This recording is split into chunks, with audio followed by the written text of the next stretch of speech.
कोटपुतली से बड़ी जानकारी आपको दे दें। राजस्थान का सबसे लंबा बोरवेल रेस्क्यू जारी है। 208 घंटे से रेस्क्यू टीम ऑपरेशन में जुटी हुई है और 9 दिन बाद भी प्रशासन को सफलता नहीं मिल पाई है। बोरवेल की एक्यूरेसी जानने के लिए जो है जीपीआर मशीन मंगवाई गई है। एक्सपर्ट के द्वारा टनल में जीपीआर मशीन ले जाई जा रही है और बोरवेल की एक्यूरेसी का अनुमान लगाया जाएगा। ये बड़ी जानकारी आपको दे रहे हैं। बोरवेल की एक्यूरेसी के बाद चेतना तक ये टीम पहुंचेगी। तो इस वक्त की ये बड़ी जानकारी आपको दे रहे हैं। लगातार 3 साल की मासूम चेतना को बाहर निकालने के लिए तमाम प्रयास किए जा रहे हैं और तस्वीरें भी आपको टीवी स्क्रीन पर दिखा रहे हैं। ज्यादा जानकारी के लिए ग्राउंड जीरो से हीरालाल हमारे साथ जुड़े हुए हैं, उन्हीं का रुख कर लेते हैं। हीरालाल, अभी रेस्क्यू ऑपरेशन कहां तक पहुंचा है और यही कोशिश की जा रही है कि जल्द से जल्द चेतना को बाहर निकाला जाए, लेकिन 8 दिन बीत चुके हैं, अभी भी प्रशासन के हाथ खाली हैं। जी बिल्कुल, देखिए ऑपरेशन चेतना रेस्क्यू का आज 9वां दिन है। 200 घंटे का समय बीत चुका है। लगातार जो रेस्क्यू ऑपरेशन है वो लगातार एनडीआरएफ के सदस्यों द्वारा किया जा रहा है। जो टनल की खुदाई थी 8 फीट जो बोरवेल के गड्ढे तक पहुंचना था, जहां बच्ची फंसी हुई थी, वहां तक पहुंचने के लिए जो 200 फीट 8 फीट वही घर नहीं जाते, जो 8 फीट का जो टनल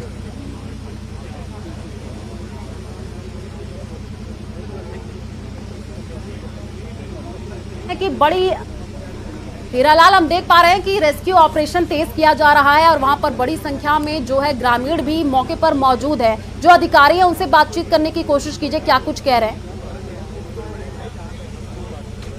देखिए, मैं बताना चाहूंगा कि जयपुर ग्रामीण सांसद इस समय मौके पे पहुंचे हैं और वो रेस्क्यू अभियान को लेकर अपडेट ले रहे हैं। जो एनडीआरएफ के सदस्य हैं, जो अधिकारी हैं और जो एसडीएम, एडिशनल एसपी, एडीएम यहाँ मौके पे मौजूद है, जो लगातार रेस्क्यू ऑपरेशन के दौरान यहाँ उपस्थित होकर जो अपडेट ले रहे हैं, लगातार चर्चा कर रहे हैं। रेस्क्यू ऑपरेशन में जो अपना जितना एफर्ट्स देना है वो दे रहे हैं, तो उनसे लगातार वो अपडेट ले रहे हैं। क्योंकि जयपुर ग्रामीण सांसद है, कल रात को भी आए थे।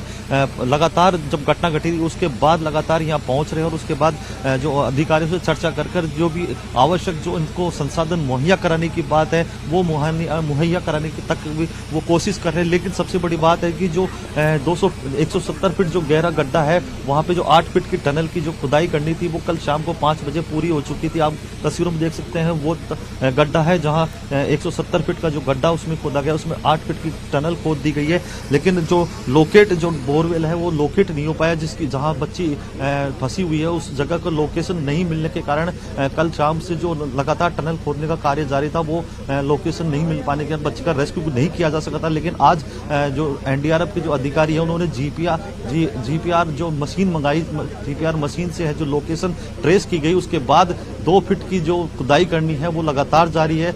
उम्मीद जताई जा रही है, जो एनडीआरएफ के अधिकारियों ने हमें बताया कि कल सुबह तक शायद रेस्क्यू ऑपरेशन पूरा कर लिया जाएगा, क्योंकि बहुत लंबा समय बीत चुका है। क्योंकि राजस्थान का सबसे लंबा चलने वाला दूसरा रेस्क्यू ऑपरेशन जो कीरतपुरा गांव का है, जहां 23 दिसंबर की दोपहर में चेतना नाम की जो बालिका है बोरवेल में गिर गई थी। उसके बाद जो लगातार रेस्क्यू ऑपरेशन जारी है, आज 9 दिन पूरे हो चुके हैं, लेकिन अभी तक प्रशासन के हाथ खाली है। लेकिन अभी उम्मीद जिंदा है, उम्मीदें जिंदा है। लोगों की जो दुआएं हैं वो कहीं ना कहीं काम कर रही है। तो जो लोकेशन नहीं मिल पा रही थी उस बोरवेल की, क्योंकि 8 फीट का जो टनल खोदा गया था, पहले कहा जा रहा था कि टनल 8 फीट की दूरी है बोरवेल से, तो वो टनल भी कल पूरा हो चुका था, लेकिन लोकेशन नहीं मिल पाने की वजह से बच्ची तक है जो एनडीआरएफ के टीम के जो सदस्य नहीं पहुंच पाए थे। लेकिन अब जीपीआर मशीन बुलाने के बाद उसकी सहायता से लोकेशन ट्रेस की गई है। ट्रेस करने के बाद जो टनल खुदाई का कार्य है, जो बच्ची तक पहुंचने का कार्य है, वो लगातार जारी है और रात भर ये कार्य चलने वाला है। तो उम्मीद जताई जा रही है कि कल की सुबह जो एक सुखद और खुश खबर लेके आएगी, ताकि जो बच्ची तक जो रेस्क्यू ऑपरेशन पहुंचने का किया जा रहा है वो पूरा हो जाए। बिल्कुल हीरालाल, क्योंकि परिवारजनों का भी रो रो करके बुरा हाल है। लगातार उनकी तरफ से यही अपील की जा रही है कि उनकी बच्ची को सुरक्षित बाहर निकाला जाए। आप नजर बना करके रखिए, आगे भी आपसे अपडेट लेंगे। फिलहाल शुक्रिया तमाम जानकारी साझा करने के लिए। और चलिए रुक करते हैं अगली खबर की ओर।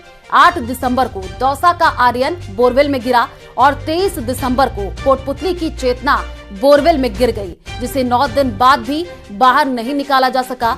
सवाल ये कि बार बार बोरवेल हादसे क्यों हो रहे हैं, आखिर क्या है इसकी वजह, देखिए इस रिपोर्ट में। खुले पड़े बोरवेल में गिरने से देश में हर साल औसतन 50-60 लोगों की मौत हो जाती है। एनसीआरबी की रिपोर्ट्स के मुताबिक 4 साल में देश भर में 300 से ज्यादा लोगों की बोरवेल में गिरकर मौत हो गई। राजस्थान की बात करें तो बीते 6 साल में 59 से ज्यादा बोरवेल हादसे हुए, यहाँ 40 से ज्यादा लोगों की मौत हुई। हर बार हादसा होने के बाद आनन फानन में काम किए जाते हैं। कई बार जिंदगी जीत जाती है तो कई बार मौत जीवन पर भारी पड़ जाती है। लेकिन इस तरह के मामलों को लेकर अब सख्त कदम उठाने की जरूरत है। बोरवेल की जो घटनाएं हैं बच्चों के गिरने की, ये करीब करीब जयपुर के आसपास 50 किलोमीटर के एरिया में अधिक इस तरह की घटनाएं हो रही हैं। माननीय मुख्यमंत्री जी के संज्ञान में भी है। और एक तो मैं अपील करना चाहूँगा, जिन लोगों के भी बोरवेल हैं वो उनको खुला नहीं छोड़े। जो भी आदमी यहाँ पे फॉल्ट में था उसके खिलाफ एफआईआर दर्ज हो, उसमें जितना खर्चा लगे वो क्लेम जाए, तब जा करके लोगों की आंख खुलेगी कि भैया ये अगर हम करेंगे तो हमारे लिए ये बड़ा खतरनाक है। कायदे से देखा जाए तो महज 250 से 500 रुपए के खर्च को बचाने के लिए लोग बच्चों की जान को खतरे में डाल रहे हैं, जबकि बोरवेल को ढकने के लिए इसका कैप आसानी से मार्केट में मौजूद है। हाँ, ये जरूर है कि दौसा और कोटपुतली के मामले के बाद प्रशासन जागा है। जयपुर जिला प्रशासन ने पिछले 3 दिन में करीब 1000 के आसपास बोरवेल को पूरी तरह से ऐसे खुले बोरवेल को बंद करवा दिया। आप देख सकते हैं कि ये एक बोरवेल है जयपुर के पास सांगानेर के आगे चल करके। यहाँ पर ग्रामीणों ने रिपोर्ट किया, बाकायदा बताया गया, जिस तरह से सूचना मिली उसके बाद में इसे बंद करवा दिया गया। पहले खुला हुआ था, खतरे को दावत दे रहा था, लेकिन लोगों ने इस चीज़ की गंभीरता को समझा। बहुत मामूली सा खर्चा था और बहुत से लोगों की जान बचाने की यहाँ पर एक तरह से राह निकल आई। ये ऐसा अकेला नहीं है। जयपुर ज़िले में पहले दिन करीब 328, दूसरे दिन अगर देखा जाए तो 700 से ज़्यादा और तीसरे दिन अब 1000 के करीब ऐसे बोरवेल बंद करवा दिए गए हैं। 2006 में हरियाणा के कुरुक्षेत्र के गांव में प्रिंस नाम के बच्चे की बोरवेल में गिरने का हादसा सुर्खियों में रहा था। तब ऐसे हादसों को रोकने के लिए बड़े बड़े दावे किए गए, लेकिन 18 साल बाद भी खतरा जस का तस है।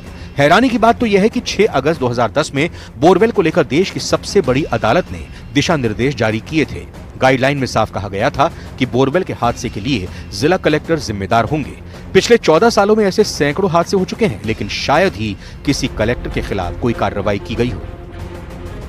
फिलहाल ज़रूरत है कि जिस तरह से जयपुर जिला प्रशासन ने पिछले 3 दिन में ये तत्परता दिखाई, यही तत्परता पूरे प्रदेश के अंदर दिखाई जाए और मामूली से खर्चे के साथ में न केवल बच्चों की जान बचाई जाए, बल्कि उस लाखों करोड़ों रुपए के जो एक तरह से व्यय को भी बचाया जाए जो कि इस तरह के ऑपरेशंस में खर्च हो जाता है। हमारा पर्सन दिलीप चेची के साथ में अरबाज अहमद, न्यूज़ 18 के लिए जयपुर से।